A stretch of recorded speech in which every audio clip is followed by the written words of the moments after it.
70 సంవత్సరములు 40 సంవత్సరములు నిర్విఘ్నంగా తిరుమలలో శ్రీవారి కైంకర్యములన్నీ చేసినాను.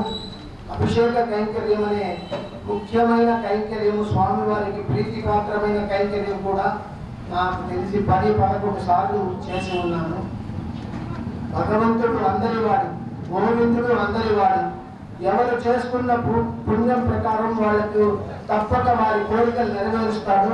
పుణ్యం చేసినా చేయకపోయినా గోవిందా అని ఒక్కసారి పిలిస్తే తప్పకుండా వారి యొక్క కోరికలు నెరవేర్చేవాడు కలియుగ వెంకటేశ్వర స్వామి.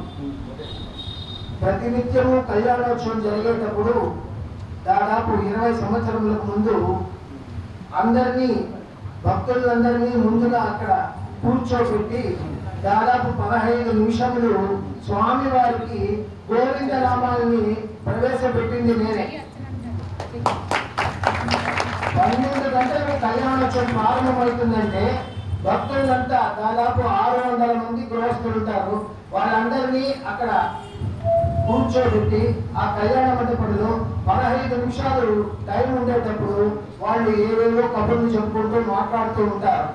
అప్పుడు అవన్నీ ఉండకుండా స్వామివారి మీదనే ధ్యానం ఉండాలని చెప్పి ఈ గోవింద నామాన్ని నేను చెప్తూ వాళ్ళ దగ్గర చెప్పించి ప్రారంభం చేసింది నేనే. కాబట్టి జీవితంలో ప్రతి ఒక్కరూ మంచి చేయాలనే కానీ ఎవరు